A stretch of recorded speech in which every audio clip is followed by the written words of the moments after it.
जय श्री कृष्णा, राधे राधे। आप सभी भक्तों का हार्दिक स्वागत है आपके अपने YouTube चैनल श्री कृष्ण दीवानी में।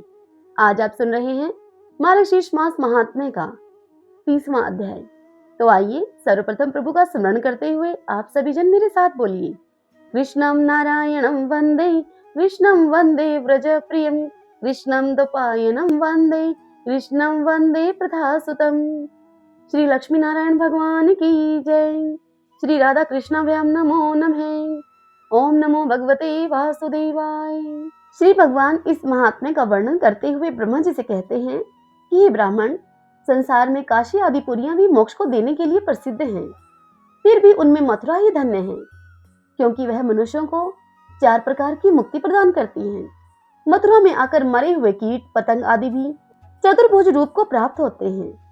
मथुरा में जिसे सांप डस लेता है, जो पशुओं से मारे जाते हैं, आग में जलकर या फिर पानी में डूबकर मरते हैं, इस प्रकार अपमृत्यु को पाने वाले लोग भी मेरे लोक में जाते हैं। जो कामना रखने वाले पुरुषों को धर्म, अर्थ और काम देने वाली है, मनुष्यों को मुक्ति प्रदान करती है। और इतना ही नहीं, भक्ति की इच्छा रखने वालों को भक्ति देती है। उस मथुरा का कौन विद्वान पुरुष आश्रय नहीं लेगा भला। ऐसी महिमामयी मधुपुरी मार्गशीर्ष मास में सेवन करने के योग्य है। मार्गशीर्ष मास में जो पूर्णिमा होती है, उसमें जो पुण्य किया जाता है, वह पुण्य मुझे अधिक प्रसन्न करने वाला होता है। पुष्कर और मथुरा में पूर्णिमा तिथि को स्नान अवश्य करना चाहिए। मार्गशीर्ष मास की पूर्णिमा अनंत फल देने वाली है, अतः सब प्रकार के प्रयत्नों से उसका आदर करना चाहिए। जो भक्ति पूर्वक मेरे परम प्रिय मार्गशीर्ष मास का व्रत करता है, वह पुत्र रहित हो तो वह पुत्र को पाता है। यदि निर्धन हो तो उसे धन मिलता है, विद्यार्थी हो तो उसे विद्या, और रूपार्थी हो तो उसे रूप की प्राप्ति होती है। ब्राह्मण ब्रह्मा तेज को पाता है, क्षत्रिय विजय को पाता है, वैश्य खजाने का मालिक होता है, और शूद्र पाप से शुद्ध होता है। इन तीनों लोकों में जो दुर्लभ वस्तु है, वह सब मनुष्य मार्गशीर्ष मास में स्नान और व्रत करने से प्राप्त कर लेता है।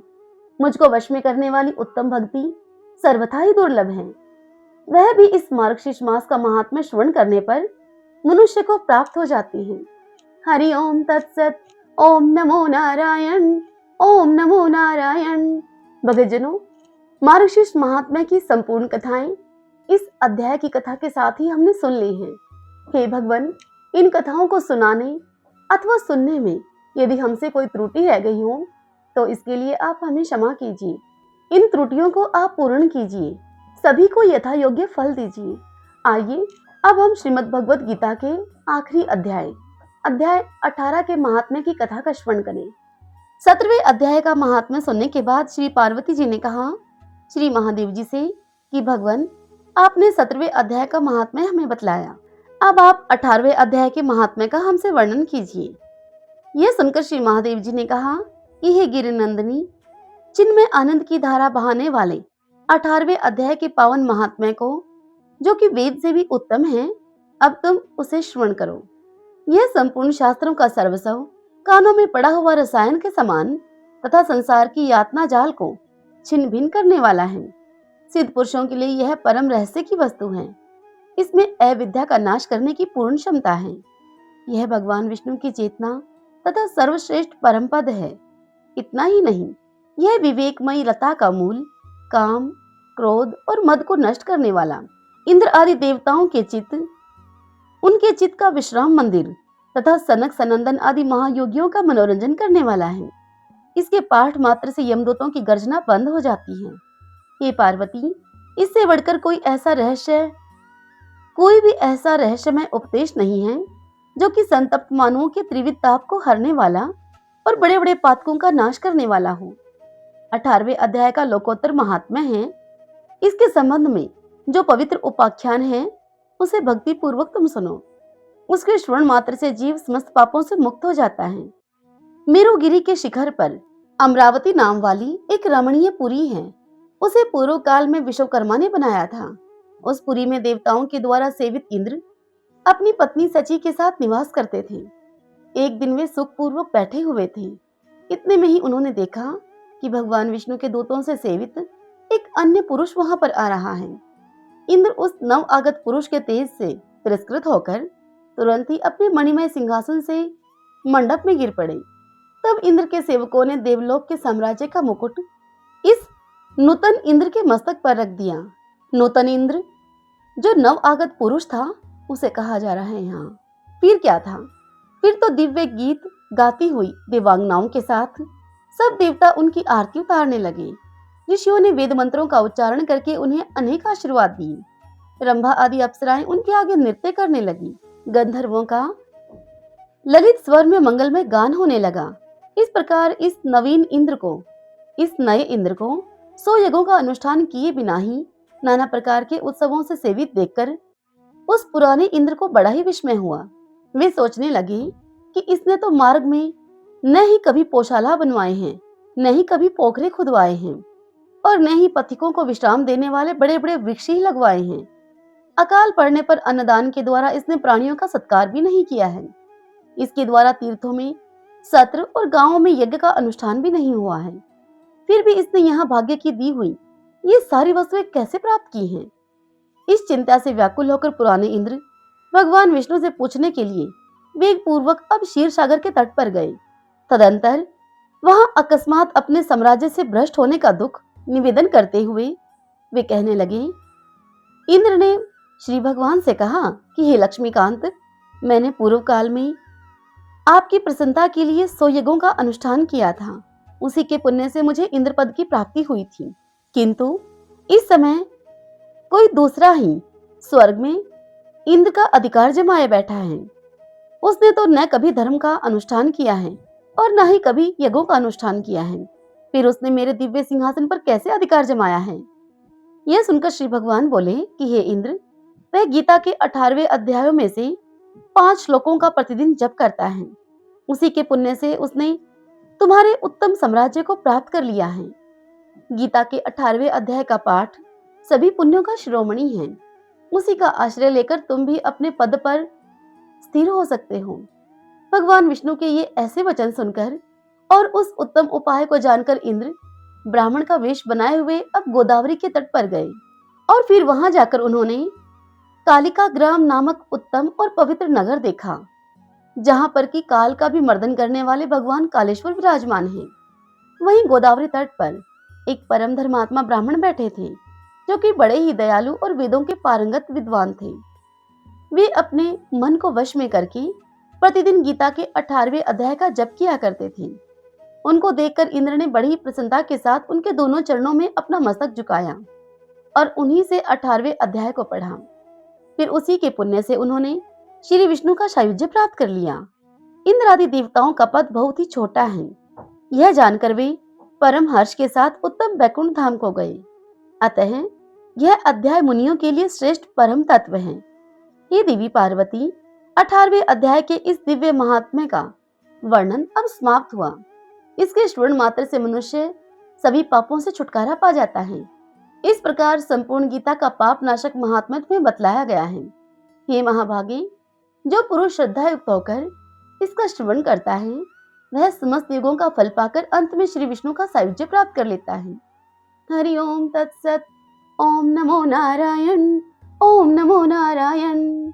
आइए अब हम मार्गशीर्ष मास में सुनी जाने वाली 2 विशेष कहानियों का श्रवण करें। धरती माता की कहानी। किसी गांव में एक साहूकार साहूकारनी रहते थे। उनके 3 बच्चे थे। साहूकार बहुत ही धार्मिक प्रवृत्ति का था। वह नित्य प्रतिदिन प्रातः काल उठकर स्नान करता, पूजा पाठ करता और फिर धरती माता की पूजा करके कथा करता। सूर्य भगवान को नमस्कार करके उनको जल अर्घ्य देता। उस साहूकार की यह प्रतिदिन की दिनचर्या थी। वहीं उसके विपरीत साहूकार की पत्नी एक आलसी महिला थी। वह सूर्योदय के बाद देर से उठती, नहीं स्वयं स्नान करती और न ही अपने बच्चों को स्नान कराती। समय पर घर की साफ सफाई भी नहीं करती थी। साहूकार ने उसे बहुत बार समझाया कि सूर्योदय से पहले उठा करो, घर में झाड़ू पोछा करके स्नान करो और बच्चों को भी समय से स्नान करवाओ। तदंतर भगवान को स्मरण करते हुए पूजा करो और फिर भोजन पकाओ। देखो हमारा घर कितना गंदा रहता है। जिस घर में गंदगी रहती है वहां बरकत चली जाती है। उस घर में धन धान्य की कमी सदैव ही बनी रहती है। वहां पर माता लक्ष्मी का कभी भी वास नहीं होता। बल्कि उनकी बहन दरिद्रता का वास बन जाता है। फिर उस घर में दरिद्रता रहने लगती है। साहूकार के इतना समझाने पर भी साहूकारनी पर इन बातों का कोई असर नहीं होता और ऐसे ही समय बीतता चला गया। फिर एक दिन की बात है, शाम के समय साहूकारनी घर का कुछ सामान खरीदने के लिए बाहर जा रही थी। तभी रास्ते में उसे एक औरत मिली जो कि साक्षात धरती माता थी। धरती माता ने एक सुंदर औरत का रूप धारण किया हुआ था और फिर साहूकारनी के पास आकर वह औरत कहने लगी कि बहन, तुम अपने इस लालटेन की रोशनी से मुझे रास्ता दिखा दोगी? तब साहूकारनी उसे बोली कि हाँ, जरूर दिखा दूंगी, किंतु बताओ तो तुम कौन हो? साहूकारनी की इस बात को सुनकर धरती माता अब उससे कहने लगी कि मैं दूसरे शहर से आई हूँ और यहाँ पर मेरी बहन का घर है। और फिर दोनों वे अब रास्ते में खूब बातें करने लगी और फिर साहूकारनी धरती माता से बोली कि बहन, कल तुम मेरे घर आ जाना, हम खूब सारी बातें करेंगे। तत्पश्चात दोनों अलग अलग अब अपने अपने रास्तों में चली गई। फिर अगले दिन धरती माता साहूकारनी के आमंत्रण पर अब उसके घर पहुंची और उसके घर की दशा को देखकर धरती माता साहूकारनी से कहने लगी कि बहन, क्या तुम अपने घर की साफ सफाई नहीं करती हो? तुम्हारा घर कितना गंदा हो रखा है, चौका भी गंदा पड़ा है, तुम्हारे बच्चों ने भी गंदे कपड़े पहने हुए हैं। यह सुनकर साहूकारनी कहने लगी, बहन, साफ सफाई का कोई भी काम करना मुझे अच्छा नहीं लगता। तब धरती माता उससे कहने लगी कि बहन, तुम एक बार मेरे कहने से ही अपने घर को साफ करो, फिर तुम्हें यह सब करना अच्छा लगने लगेगा। और फिर धरती माता उसको बताती गई और साहूकारनी ने इसी प्रकार घर का सारा काम किया। घर की सारी सफाई करने के बाद साहूकारनी ने चूल्हे को लीपा और फिर बच्चों को नहला धुलाकर उनको साफ वस्त्र पहनाए और फिर साहूकारनी स्वयं भी नहाई। साफ सुंदर वस्त्र पहनकर अब साहूकारनी तैयार हो गई। अब धरती माता रोज साहूकारनी के घर आती और उससे घर की सारी साफ सफाई करवाती। धरती माता बोलती जाती और साहूकारनी करती जाती। इस तरह से करते करते अब कई दिन बीत गए। साहूकार घर में साफ सफाई और अपने बच्चों को स्वच्छ रहन सहन को देखकर बहुत ही खुश रहने लगा। घर में साफ सफाई करते हुए धरती माता की पूजा करने से अब साहूकार के घर में अन्न धन के भंडार भर गए और घर में बरकत का वास हो गया। साहूकारनी की पड़ोसनों ने जब उसकी इस तरक्की को देखा तब उन पड़ोसनों से बिना पूछे नहीं रहा गया और वे एक दिन साहूकारनी से पूछने लगी, तुम्हारे यह दिन कैसे फिर गए? तब साहूकारनी उससे कहने लगी कि मेरी एक सहेली है, उसका नाम धरा है। वह रोज मेरे घर आती है, मुझसे घर की साफ सफाई कराती है और मेरे स्नान करने के बाद स्वच्छ वस्त्र पहनने के बाद धरती माता को भोग लगाकर फिर मुझसे कथा करवाती है। उसी ने मुझे यह सब सिखाया है। मैं उसकी हर बात मानती हूँ और उसके कहे अनुसार साफ सफाई करके पूजा करना अब मुझे अच्छा लगता है। मुझे लगता है मेरा ऐसा करने से ही मेरे दिन बदले हैं। यह सारी बात सुनकर साहूकारनी की पड़ोसन अब उससे कहने लगी कि तेरी ऐसी कौन सी सहेली है जो रोज तुम्हारे घर आती है, तुमसे साफ सफाई करवा कर चली जाती है? तुम उसे कभी हमसे भी मिलवाना। जब वो कल तुम्हारे घर आए तो तुम उसको रोक लेना। तब साहूकारनी ने उन पड़ोसनों को हामी सिर हिला दिया। फिर अगले दिन धरती माता साहूकारनी के घर आई। साहूकारनी से घर का सारा काम करवाकर जब धरती माता जाने लगी तब साहूकारनी ने उसे जाने नहीं दिया और उससे साहूकारनी कहने लगी कि बहन, मेरी पड़ोस ने कल मुझे ताना मार रही थी कि तेरी कैसी सहेली है जो रोज आती है और वापस चली जाती है, तेरे घर रुकती क्यों नहीं वो? आज मैं तुम्हें नहीं जाने दूंगी, अब तुम इस चौकी पर बैठ जाओ। तब धरती माता साहूकारनी से बोलने लगी कि बहन, मैं तो आज तक राजा रानी, बड़े बड़े राजाओं महाराजाओं के घर में भी नहीं बैठी, तेरे घर में कैसे बैठूंगी मैं? किंतु साहूकारनी नहीं मानी और उसने धरती माता को हाथ पकड़कर चौकी पर बिठा दिया। तभी धरती माता ने साहूकारनी को अपने साक्षात रूप का दर्शन करवाया। धरती माता को साक्षात स्वरूप में अपने सम्मुख देखकर साहूकारनी आश्चर्यचकित हो गई। वह धरती माता के पैरों में गिरकर उनको प्रणाम करने लगी। धरती माता की कृपा से साहूकार का घर अब अन्न धन से भर गया। हे मेरी धरती माता, जैसे आपने उस साहूकार साहूकारनी पर कृपा की वैसे ही हम पर भी करना। आपकी इस कथा को जो भी कहे सुने हुकारा दे, सब पर अपनी कृपा करना, सभी के घर अन्न धन से भरना। बोलिए धरती माता की जय। चित्रकूट के घाट पर हुई संतन की भीड़, तुलसीदास चंदन घिसे तिलक करे रघुवीर। राम राम रटते रहो जब तक घट में प्राण, कभी तो भनक पड़ेगी ही श्री राम के कान। यह रामायण की चौपाई का श्लोक है। इस श्लोक का वर्णन उस समय किया गया जब तुलसीदास जी चंदन घिस रहे थे श्री राम जी के लिए, और वह श्री राम जी के दर्शन के लिए बड़े ही व्याकुल थे। उन्होंने अपने गुरु हनुमान जी से दर्शन कराने के लिए कहा। तब हनुमान जी उनसे बोले कि श्री राम तो रोज आपका घिसा हुआ चंदन लगाने के लिए आते हैं। तब तुलसीदास जी बड़े व्याकुल हुए और कहने लगे कि अब की बार श्री राम जी आए तो मुझे बताना आप।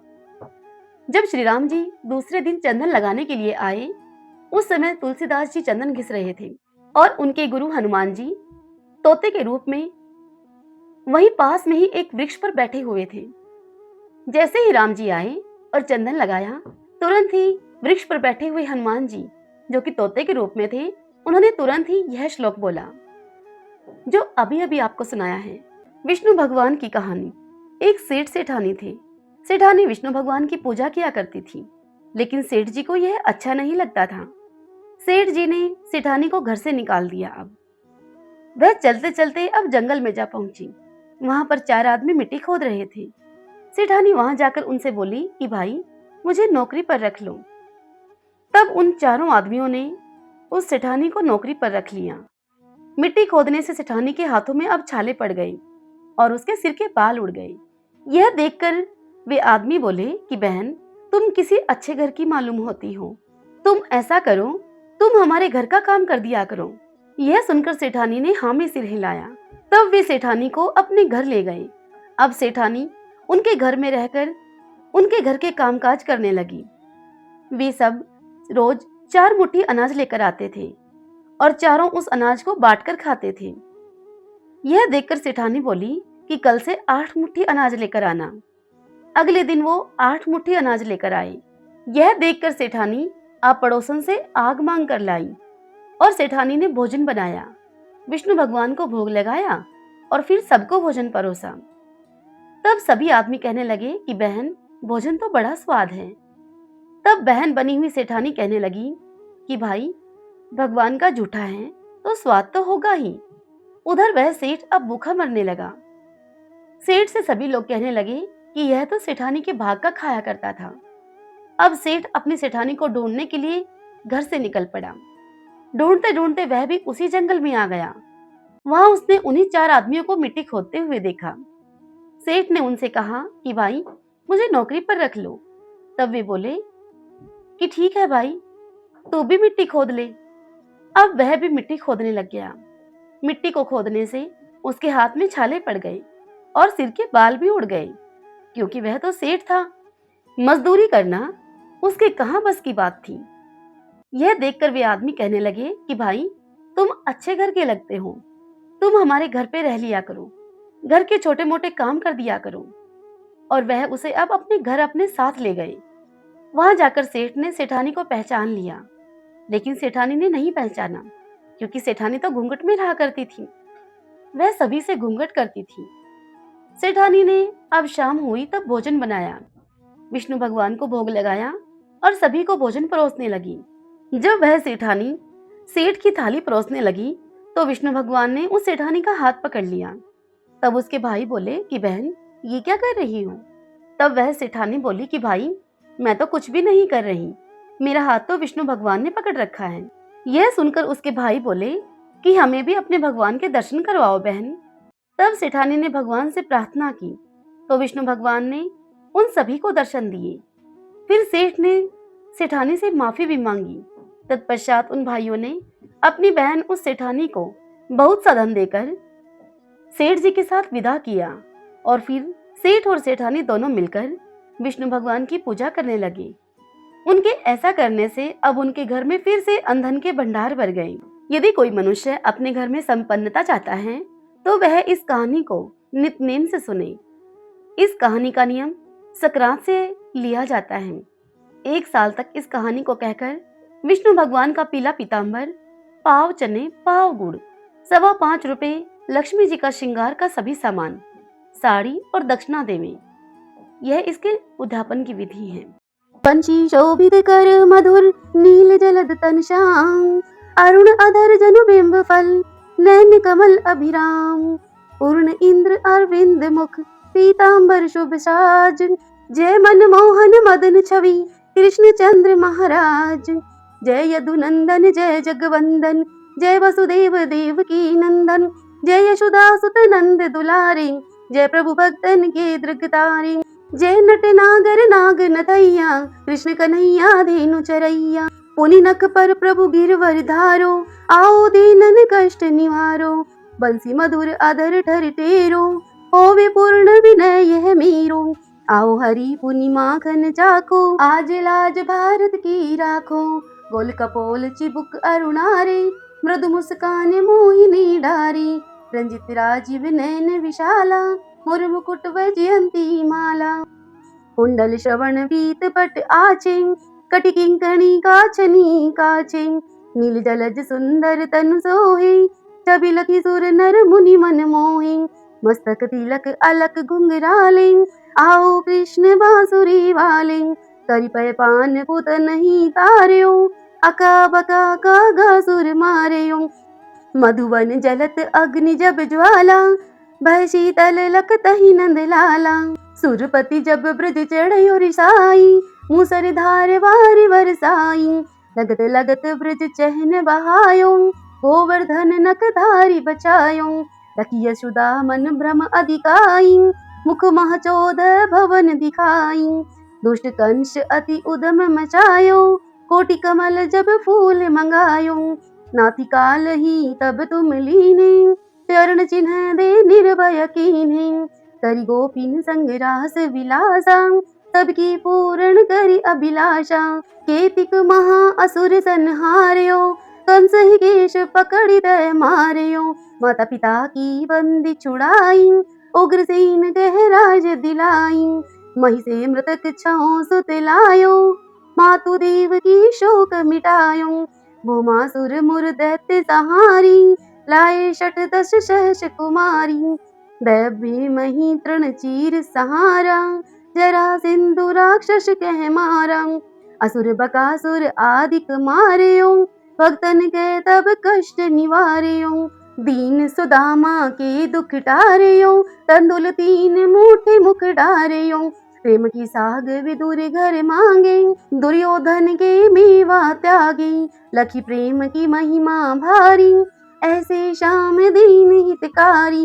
भारत के पारथ रथ हांगे, लिए चक्र कर नहीं बल ताके। निज गीता के ज्ञान सुनाए, भक्तन हृदय सुधा वर्षाए।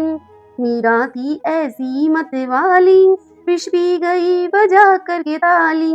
राणा भेजा सांप पिटारी, 40 ग्राम बने बनवारी। निज माया तुम विद ही दिखायो, उड़ते संशय सकल मिटायो। तब शत निंदा करी तत्काला, जीवन मुक्त भयो शिशुपाला। जब ही द्रौपदी तेर लगाई, दीनानाथ लाज अब जाई। तुरत ही वसन बनी नंद लाला, बड़े चीर भय अरि मुँह काला। अस अनाथ के नाथ कन्हैया, डूबत भवर बचावई नैया। सुंदर दास आस उरधारी, दया दृष्टि की जे बनवारी। नाथ सकल मम कुमति निवारो, क्षमु बेगी अपराध हमारो। खोलो पट अब दर्शन दीजई, बोलो कृष्ण कन्हैया की जय। यह चालीसा कृष्ण का पाठ करे उरधारी, अष्ट सिद्धि नवनिधि फल लहे पदार्थ चारी। बोलिए श्री कृष्ण भगवान की जय। आइए अब प्रभु नाम संकीर्तन करते हुए 5 बार बोलेंगे। श्री कृष्ण गोविंद हरे मुरारी, हे नाथ नारायण वासुदेव। श्री कृष्ण गोविंद हरे मुरारी, हे नाथ नारायण वासुदेव। श्री कृष्ण गोविंद हरे मुरारी, हे नाथ नारायण वासुदेव। श्री कृष्ण गोविंद हरे मुरारी, हे नाथ नारायण वासुदेव। श्री कृष्ण गोविंद हरे मुरारी, हे नाथ नारायण वासुदेव। बोलिए श्री राधा कृष्ण भ्याम नमो नमः। श्री लक्ष्मी नारायण भगवान की